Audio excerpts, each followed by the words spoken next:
नमस्कार बच्चों। यहाँ पर हम लोग क्लास 11th एंट्रेंस एग्जामिनेशन के कुछ मल्टीपल चॉइस क्वेश्चंस को देखेंगे। और जो मल्टीपल चॉइस क्वेश्चंस होंगे ये एएमयू, जामिया या बीएचयू किसी भी एंट्रेंस एग्जामिनेशन की अगर आप तैयारी कर रहे हैं जिसमें क्लास 10th की साइंस पूछी जाती है उसके लिए बहुत ज़्यादा इंपॉर्टेंट होने वाले हैं। तो चलिए स्टार्ट करते हैं, देखते हैं फर्स्ट क्वेश्चन में क्या कहा गया।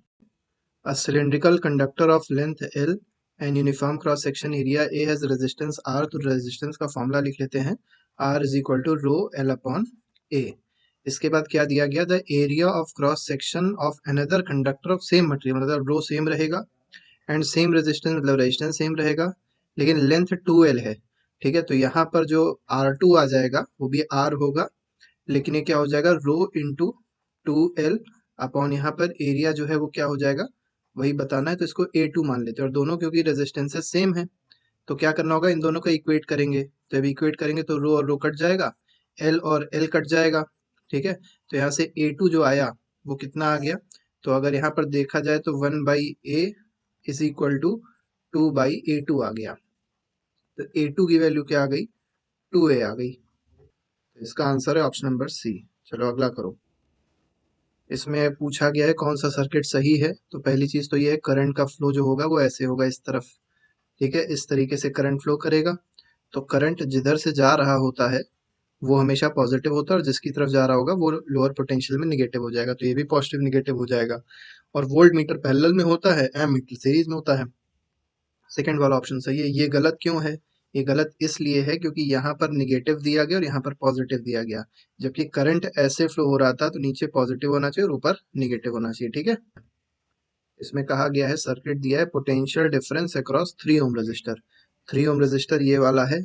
तो पहले 2 वोल्ट यहाँ पर हम लोग को पोटेंशियल दिया गया था, तो पहले हम निकाल लेंगे करंट इसमें कितनी फ्लो हो रही है। तो करंट जो फ्लो हो रही होगी V अपॉन आर नेट हो जाएगा। अब बात है कि आर नेट है क्या, तो V है 2, आर नेट है 1 और 3 हो गया 4 और 2 6 हो गया। तो 2/6 मतलब 1/3 एम्पियर हो गया। अब इस पे करंट 1/3 आ रही होगी तो इस पे भी करंट 1/3 आ रही होगी। तो 1/3 एम्पियर करंट हो गई तो V is equal to I R लग जाएगा। तो 1/3 इंटू 3 क्या आ जाएगा, 1 एम्पियर आ जाएगा। ठीक है, तो नहीं 1 वोल्ट आ जाएगा। 1 वोल्ट मतलब इसमें सी ऑप्शन सही है। इसमें कहा गया क्वेश्चन नंबर 5 में, what will happen if soft iron bar is placed inside the solenoid. Soft iron bar है, ये चीज याद रखनी है। और ये किस में रखा गया, सोलेनॉइड के अंदर रखा गया। सोलेनॉइड में अगर सॉफ्ट आयरन बार रखते हैं तो सॉफ्ट आयरन बार की प्रॉपर्टी होती है कि ये मैग्नेटाइज हो जाएगा, लेकिन ये तब तक केवल मैग्नेटाइज रहेगा जब तक करंट इसमें फ्लो होती रहेगी। लेकिन अगर यहाँ पे हार्ड आयरन कोर होता या हार्ड आयरन का बार होता तब वहां पर जो मैग्नेटाइजेशन होता वो ज्यादा देर के लिए होता है, कह सकते हैं हम लोग परमानेंट मैग्नेट भी वहां डेवलप हो सकता था। लेकिन सॉफ्ट आयरन कोर में तब तक ही केवल मैग्नेटाइज होगा जब तक उसमें करंट फ्लो करेगी। यही डिफरेंस है दोनों में। इसमें कहा गया है the back face of a circular loop of wire found to be south magnetic pole.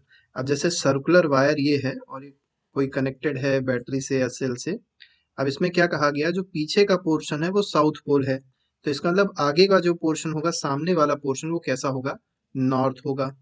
अब जब ये नॉर्थ है तो हमको पता है कि जो एम्पियर का राइट हैंड थंब रूल था, जब हम लोग ने सोलेनॉइड पढ़ा था तो सोलेनॉइड में क्या पढ़ा था कि अगर हम लोग अपने राइट हैंड की उंगलियों को कुछ इस तरीके से कर्ल कर ले, ठीक है, कर्लिंग ऑफ फिंगर्स कुछ इस तरीके से करें कि वो करंट का डायरेक्शन दे, तो जो थंब होता है, ठीक है, थंब क्या देता है, it gives the direction of north pole. अब ये थंब किधर आना चाहिए, बाहर आना चाहिए। तो ये बाहर कब आएगा, जब ये इस तरीके से निकल रहा है। अब बाहर जब अंगूठा हमारा निकल रहा है तो उंगलियां जो कर्ल हो रही होंगी वो एंटी क्लॉकवाइज डायरेक्शन में कर्ल हो रही हैं। इसका मतलब जो करंट का डायरेक्शन है वो क्या है, एंटी क्लॉकवाइज है। तो सी ऑप्शन बिल्कुल सही है। इसको क्लॉक रूल से कैसे किया जा सकता है ये भी एक बार समझ लिया जाए। जैसे इसमें नॉर्थ दे दिया गया है बाहर की ओर।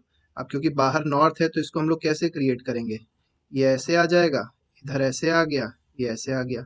तो करंट जो फ्लो हो रही है क्लॉक रूल की वजह से ऐसे फ्लो हो रही है एंटी क्लॉकवाइज डायरेक्शन में। इससे कर सकता।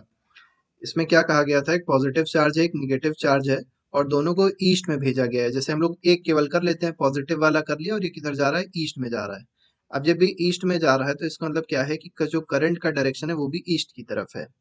अब दूसरी चीज क्या दे दी गई है, इसमें दूसरी चीज दे दी गई है जो मैग्नेटिक फील्ड है वो इनसाइड द प्लेन, मतलब वो अंदर जा रही है, मैग्नेटिक फील्ड अंदर की ओर जा रही है, मतलब Z axis, negative of Z axis की तरफ जा रही है। अब पूछा गया है कि जो it is projected then deflection किधर होगा, मतलब फोर्स की डायरेक्शन पूछी गई है। तो हम लोग फ्लेमिंग का लेफ्ट हैंड रूल लगा लेंगे और फ्लेमिंग के लेफ्ट हैंड रूल से हम लोग को पता चल जाएगा। मैग्नेटिक फील्ड हम लोग जो कौन सी फिंगर है ये, इस फिंगर को कहते हैं फोर फिंगर। फोर फिंगर जो है ये हमारी मैग्नेटिक फील्ड रिप्रेजेंट करेगी। करंट कौन रिप्रेजेंट करेगा, मिडिल फिंगर रिप्रेजेंट करेगी। और थंब जो है, ठीक है, थंब क्या डायरेक्शन, किसका डायरेक्शन शो करेगा, फोर्स का डायरेक्शन शो करेगा। तो हम लोग अगर अपनी उंगलियों को इस तरीके से कर लें कि मैग्नेटिक फील्ड अंदर जा रही हो और करंट ईस्ट में जा रहा हो, तो जो फोर्स लग रहा होगा वो किधर लग रहा होगा, अपर डायरेक्शन लग रहा होगा। तो यहाँ पर जो पॉजिटिव आयंस हैं वो नॉर्थ की तरफ जाएंगे। अब पॉजिटिव नॉर्थ की तरफ जा रहे हैं तो सिंपल सी बात है, जो निगेटिव ईस्ट की तरफ जा रहा होगा तो करंट अपोजिट डायरेक्शन में होगी।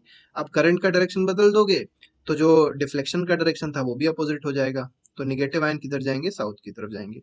ये ऑप्शन बिल्कुल सही है।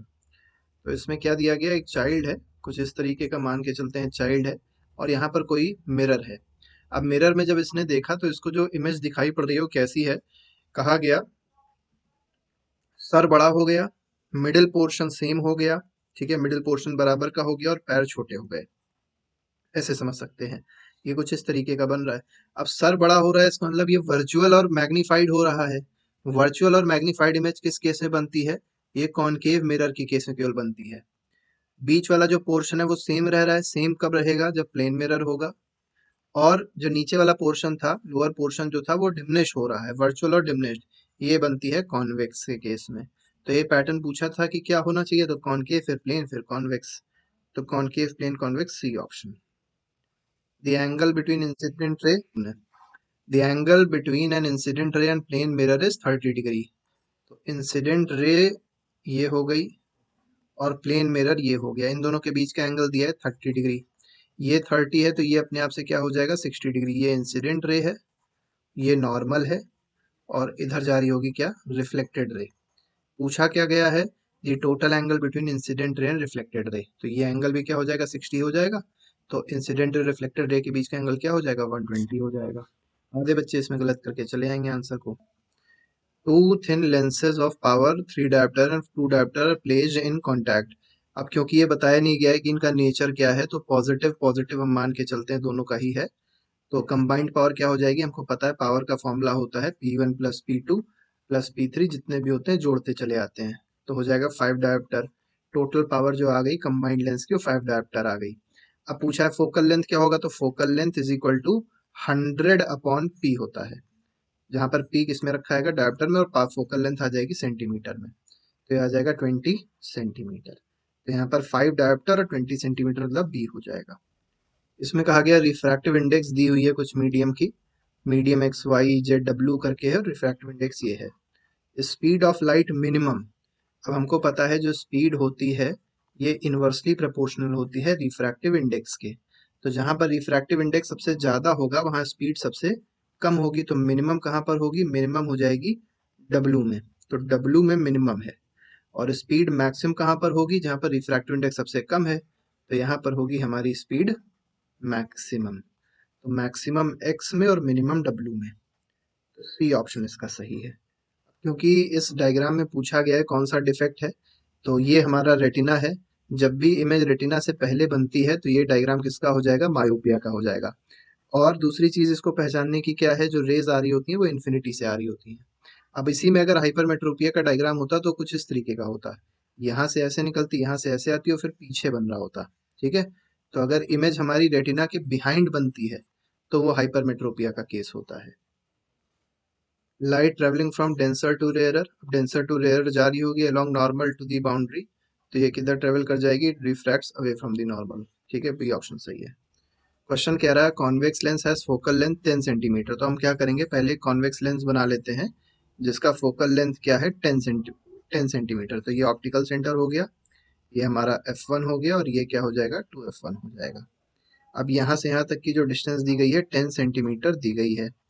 At which of the following position should an object be placed so that this convex lens may act as magnifying glass?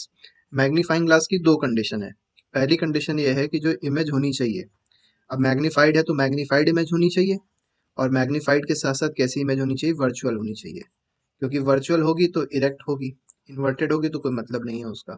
ठीक है, तो ये किस केस में देखने को मिलेगा, जब ऑब्जेक्ट ऑप्टिकल सेंटर और फोकस के बीच में होगा। अब ये बीच में जो ऑप्टिकल सेंटर और फोकस के बीच में होना चाहिए, तो 15 उधर है, 20 भी उधर है, 25 भी फोकस के इधर है, तो ये तीनों गलत हैं। इसमें सही आंसर क्या है, बी है। कभी कभी रेंज पूछ ली जाती है, तो इसमें अगर रेंज पूछी जाती तो 0 to 10 सेंटीमीटर रेंज होती, जिसमें ये मैग्नीफाइंग ग्लास की तरह एक्ट करेगा।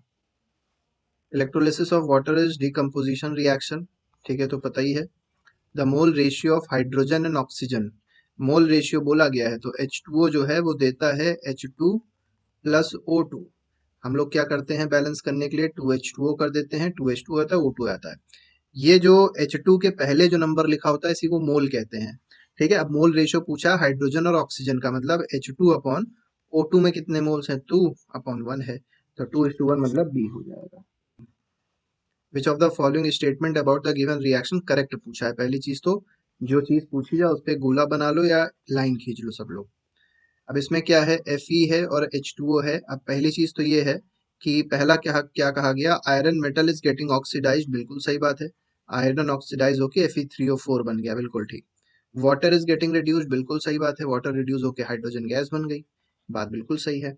Water is acting as reducing agent, अब बोला गया वाटर जो है रिड्यूसिंग एजेंट की तरह एक्ट कर रही है, बिल्कुल गलत है। वाटर रिड्यूसिंग एजेंट है ना, वाटर तो ऑक्सीडाइजिंग एजेंट की तरह बिहेव कर रही है। तो 1, 2 और 4 सही हो जाएगा इसमें, तो 1, 2, 4 मतलब सी ऑप्शन है। तो देखो यहाँ पे यही पूछा गया था, कौन सी ऐसी गैस है जिसको यूज किया जा सकता है ऑयल को या ऑयली ऑब्जेक्ट्स को या ऑयली जो हमारे पास फूड होता है उसको स्टोर करने के लिए। तो नाइट्रोजन गैस और हीलियम गैस, इन दोनों को यूज किया था, तो बी और डी ऑप्शन एक ही है, तो यही दोनों सही है। इसमें कहा गया aqueous solution turns red litmus solution to blue, ठीक, रेड से किस में बदल दिया, ब्लू में, इसका मतलब बेसिक था। ठीक है, अब क्या कहा गया है, excess addition of which of the following solution would reverse the change. अब मतलब ब्लू से रेड में कन्वर्ट करना है, तो ब्लू से रेड में कौन कन्वर्ट कर पाएगा, बेकिंग सोडा तो नहीं कर पाएगा, लाइम भी नहीं कर पाएगा, HCl कर पाएगा केवल। तो यहाँ पर जो सी ऑप्शन है वो बिल्कुल सही है। इसमें कहा गया है few drops of concentrated acid accidentally spills over the hand of student, तो एसिड गिर गया, अब क्या करना चाहिए, तो जब एसिड गिर जाए तो पहली चीज तो यह है कि प्लेंटी ऑफ वाटर से उसको धोना चाहिए हाथ को, और उसके बाद एक बेस लगा देना चाहिए, और बेस क्या है, सोडियम हाइड्रोक्साइड। लेकिन आफ्टर वॉशिंग तो इसमें जो है वो NaOH नहीं यूज किया जाता है, Na2CO3 यूज किया जाता है, NaHCO3 यूज किया जाता है। तो पहले प्लेंटी ऑफ वाटर से हाथ धोया गया और फिर पेस्ट लगा दिया गया NaHCO3 का, तो बी ऑप्शन सही हो जाएगा। क्योंकि बात यह है कि जो NaOH होता है ना, ये भी हाईली कोरोसिव होता है, तो एसिड से बचे और फिर बेस से दिक्कत हो सकती है, इसलिए NaOH नहीं लगाया जाता। विच of the following substance will not give CO2, कौन CO2 नहीं देगा जब HCl के साथ रिएक्ट करेगा डाइल्यूट एसिड के साथ। मार्बल क्या होता है, CaCO3 होता है, देगा क्योंकि इसमें खुद ही CO2 है। लाइमस्टोन का फॉर्मूला भी यही, ये भी देगा। बेकिंग सोडा होता है Na2CO3 डॉट NH2, ये भी देगा क्योंकि इसमें CO2 है। लाइम जो है ये होता है, क्विक लाइम की बात हो रही, कैल्शियम ऑक्साइड। अब इसमें जब कार्बन है ही नहीं तो कार्बन डाइऑक्साइड कहाँ बना देगा, तो इसमें डी ऑप्शन सही है। इसमें कहा गया था एल्युमिनियम जो है उसको कुकिंग यूटेंसिल्स में क्यों यूज किया जाता है, तो पहली चीज तो ये है थर्मल कंडक्टिविटी ज्यादा होती है, और दूसरा इसका हाई मेल्टिंग पॉइंट होता है, तो ये दोनों ऑप्शन इसके सही हो जाते हैं। लेकिन अगर पूछा जाता वायर बनाने में क्यों एल्युमिनियम को यूज करते हैं, तो इलेक्ट्रिकल कंडक्टिविटी आता और डक्टिलिटी आता, तो वो डिपेंड करता है कि क्या क्वेश्चन पूछा गया है, उस हिसाब से आंसर बताना होता है। ठीक है, यहाँ पर पूछा गया था कौन से ऐसे मेटल्स हैं जिनको इलेक्ट्रोलिटिक रिफाइनिंग से हम लोग मतलब रिफाइन कर सकते हैं या ओर को मेटल में कन्वर्ट कर सकते हैं। तो हाईली रिएक्टिव मेटल्स के लिए इलेक्ट्रोलिटिक रिफाइनिंग यूज करी जाती है, तो पोटेशियम और सोडियम पे काम करेगा, तो 2 ऑफ 3 ऑप्शन इसमें बिल्कुल सही है। Reaction between X and Y forms compound Z, X loses electrons, Y gains electrons, इसका मतलब जो रिएक्शन हो रही है वो आयनिक कंपाउंड का फॉर्मेशन हो रहा है। अब आयनिक कंपाउंड जो होते हैं इनकी प्रॉपर्टीज पूछी कि कौन सी नहीं है, जेड के बारे में पूछा गया, आयनिक कंपाउंड है तो जेड की इसमें कौन सी प्रॉपर्टी नहीं होगी, तो हाई मेल्टिंग पॉइंट बिल्कुल होगा, लो मेल्टिंग पॉइंट नहीं होगा। लो मेल्टिंग पॉइंट किसका होता है, कोवेलेंट कंपाउंड का होता है। यहाँ पर अगर शेयरिंग ऑफ इलेक्ट्रॉन दिया जाता कि एक्स और वाई में शेयरिंग ऑफ इलेक्ट्रॉन्स हो रही हैं, तब इसमें हाई मेल्टिंग पॉइंट ना होता, लेकिन क्योंकि ट्रांसफर ऑफ इलेक्ट्रॉन हो रहा है, ठीक है, तो transfer of electron ionic compound में होता है तो उसकी मेल्टिंग पॉइंट क्या होती है, हाई होती है। इसमें पूछा गया which of the following statements are usually correct for carbon, usually बोला गया है, for carbon compounds they are good conductor of electricity, बिल्कुल नहीं। पुअर कंडक्टर ऑफ इलेक्ट्रिसिटी होते हैं तो बिल्कुल सही है। Have a strong force of attraction between their molecules, और दूसरा do not have a strong force of attraction between their molecules. तो यहाँ पर जो फोर्थ ऑप्शन है वो सही होगा और टू ऑप्शन सही होगा। बात आती है फोर्थ क्यों सही है और थर्ड क्यों नहीं सही है। थर्ड तब सही होता है जब ये आयनिक कंपाउंड्स बन रहे होते, लेकिन कार्बन जो है कैसे कंपाउंड बनाता है, कोवेलेंट कंपाउंड बनाता है, और कोवेलेंट कंपाउंड जब बना रहा है तो इसका मतलब फोर्स ऑफ अट्रैक्शन मॉलिक्यूल्स के बीच में कैसा होगा, वीक होगा मतलब। तो इसमें 2 और 4 जो ऑप्शन होगा वो बिल्कुल सही होगा। पूछा गया है अनसैचुरेटेड कंपाउंड्स कौन कौन से हैं, इनमें से अनसैचुरेटेड या तो डबल बॉन्डेड होता है और या तो ट्रिपल बॉन्डेड होता है, मतलब या तो एल्कीन होगा या तो एल्काइन होगा। तो एल्कीन तुम्हारे पास में प्रोपीन है, प्रोपाइन है, तो ये दोनों क्या है हमारे पास में अनसैचुरेटेड है। तो 2 और 3 इसमें सही हो जाएगा, मतलब 2 और 3 ए ऑप्शन है। Which of the following does not belong to same homologous series. तो एल्केन है पहला, दूसरा भी एल्केन है, तीसरा छोड़ के चौथा भी एल्केन है। ये जो है एल्काइन है तो ये सेम होमोलॉगस सीरीज का, एल्कीन है ये सेम होमोलॉगस सीरीज का नहीं है। इसमें पूछा गया है कौन सा ऐसा डिफेक्ट ऑफ आई है जिसको कॉनकेव लेंस से करेक्ट किया जा सकता है। तो कॉनकेव लेंस मतलब मायोपिया जो है कॉनकेव लेंस से करेक्ट करते हैं, हाइपरमेट्रोपिया को कॉन्वेक्स से करेक्ट करते हैं, प्रेस बायोपिया को बाईफोकल लेंस से करेक्ट करते हैं, बाईफोकल से, बाईफोकल लेंस से करेक्ट करते हैं। ठीक है, इसमें कहा गया which of the following elements will form an acidic oxide. अब एसिडिक ऑक्साइड बनाने के लिए हमको पता है नॉन मेटालिक ऑक्साइड को, नॉन मेटालिक ऑक्साइड को क्या कहते हैं, एसिडिक ऑक्साइड कहते हैं। अब इसमें नॉन मेटालिक ऑक्साइड के लिए हमारे पास एक एलिमेंट नॉन मेटल होना चाहिए। तो अगर पहला देखोगे तो इसके एटॉमिक नंबर 7 है, तो 2,5, इसका मतलब ये जो है ए वाला 5 आउटर मोस्ट शेल में इलेक्ट्रॉन है, तो ये क्या है, नॉन मेटल है। नॉन मेटल में हमेशा कितने इलेक्ट्रॉन्स होंगे आउटर मोस्ट शेल में, 5 होंगे, 6 होंगे, 7 होंगे या 8 भी हो सकते हैं, लेकिन 5 6 7 इलेक्ट्रॉन्स है तो क्या कहलाएगा, नॉन मेटल कहलाएगा। बाकी इसका एटॉमिक नंबर 2,1 मेटल होगा, इसका 2,8,2 मेटल होगा, थर्ड फोर्थ वाले का 2,8,8,1 आउटर मोस्ट शेल में 1 इलेक्ट्रॉन, 2 इलेक्ट्रॉन, 1 इलेक्ट्रॉन, सबके सब क्या है, मेटेलिक ऑक्साइड्स बनाएंगे। तो इसमें ए ऑप्शन बिल्कुल सही है, सही। तो यहाँ ये पूछा गया था इंक्रीजिंग मेटालिक कैरेक्टर, तो इंक्रीजिंग मेटालिक कैरेक्टर में सबसे पहला हमारा सबसे ज्यादा मेटालिक है बेरिलियम, दूसरे पे है मैग्नीशियम और तीसरे पे है कैल्शियम, तो ए ऑप्शन इसमें सही होगा। इसमें क्वेश्चन में कहा गया which of the following products are not formed. पहली चीज नॉट पे गोला बना लेना है, not form during respiration if oxygen is not available. Oxygen की अवेलेबिलिटी नहीं है तो क्या नहीं बनेगा, तो ऑक्सीजन की जब अवेलेबिलिटी है तो क्या बनता है, कार्बन डाइऑक्साइड और वाटर। तो ऑक्सीजन की अवेलेबिलिटी नहीं है तो क्या नहीं बनेगा, CO2 और वाटर नहीं बनेगा। बाकी लैक्टिक एसिड भी बन सकता है, एल्कोहल भी बन सकता है। लैक्टिक एसिड कहाँ बनता है, मसल सेल्स में बनता है।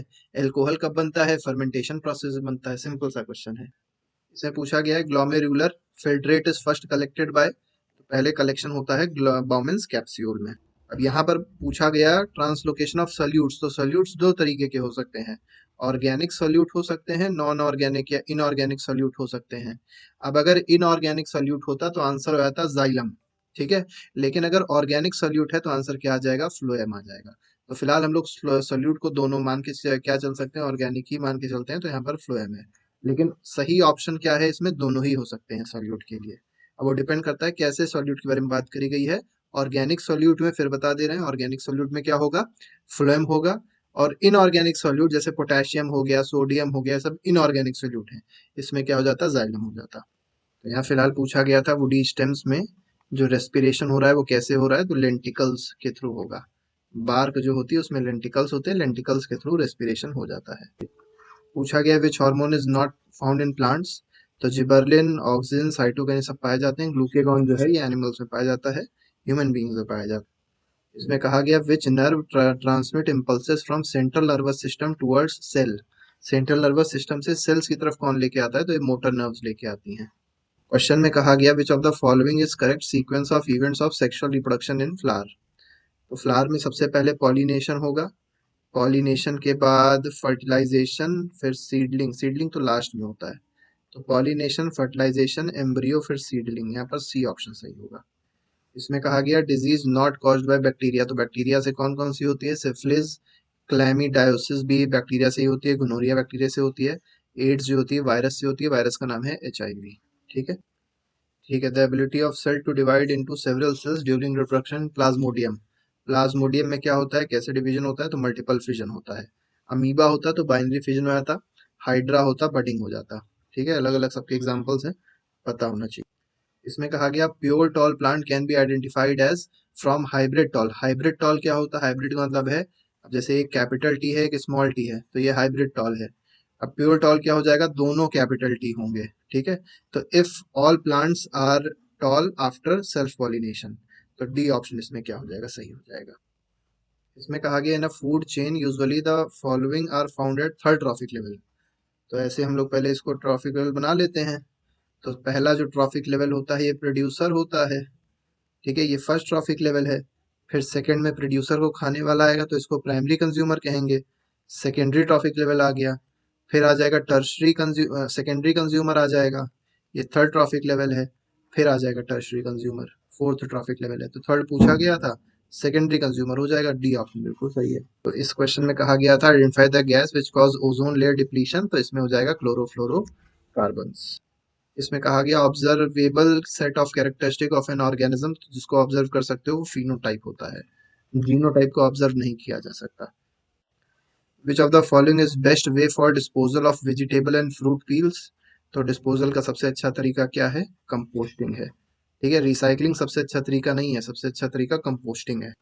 इसमें कहा गया which of the following pair of brain part and it's functions not correctly matched, तो सेरिब्रम जो है मेमोरी इंटेलिजेंस के लिए है, बिल्कुल ठीक है। सेरिबेलम बैलेंसिंग के लिए होता है, बिल्कुल ठीक है। मेडुला इनवॉलेंट्री एक्शंस के लिए होता है, बिल्कुल ठीक है। जो बी लिखा गया है पॉन्स जो है कॉन्शियसनेस के लिए गलत है। ठीक है, बाकी सारे सही थे। इसमें कहा गया which of the following gives correct increasing order, increasing का मतलब होता है छोटे से बड़ा। ठीक है, तो जो सबसे छोटा होगा सबसे पहले आएगा। अब इस चीज को समझो, नाइट्रोजन हो गया, ऑक्सीजन हो गया, फ्लोरीन हो गया, तीनों में डिफरेंस क्या है, तो तीनों में डिफरेंस ये है, इसका एटॉमिक नंबर 7 है, इसका 8 है, इसका 9 है। इसका कन्फिग्रेशन हो जाएगा 2,5, इसका हो जाएगा 2,6, इसका हो जाएगा 2,7। तो ऐसे लगा होगा N, फिर O, फिर F, ऐसे लगा होगा। ठीक है, जैसे जैसे हम लोग लेफ्ट में ऐसे मूव करेंगे तो क्या दिखाई पड़ रहा है कि नंबर ऑफ इलेक्ट्रॉन्स बढ़ रहे हैं। जब नंबर ऑफ इलेक्ट्रॉन्स बढ़ते हैं तो inter atomic force of attraction बढ़ता है, चार्जेस बढ़ेंगे तो inter atomic force of attraction बढ़ने से जो साइज होगा वो डिक्रीज होता चला जाएगा। सबसे कम फोर्स ऑफ अट्रैक्शन यहाँ पर है, तो यहाँ पर साइज सबसे ज्यादा होगा, और फ्लोरीन में साइज सबसे कम होगा। तो सबसे छोटा इसमें फ्लोरीन है, फिर ऑक्सीजन और फिर नाइट्रोजन है, बी ऑप्शन तो सही है। तो इस तरीके से हम लोग ने 45 क्वेश्चंस देखे जो आपके लिए बहुत ज़्यादा इंपॉर्टेंट थे। इसके अलावा अगर आप पीडीएफ लेना चाह रहे हैं तो पीडीएफ अवेलेबल है, जो कॉन्टैक्ट नंबर हम लोग का दिया गया है उस पर आप कॉन्टैक्ट कर सकते हैं, और आपकी पूरी प्रिपरेशन जो है उसी पीडीएफ से हो जाएगी। चैप्टर वाइज हर चैप्टर का अलग अलग पीडीएफ है, वो आपको बहुत आसानी से अवेलेबल करा दिया जाएगा। तो अभी के लिए फिलहाल इतना ही रखते हैं। Thank you very much, good bye, जय हिंद।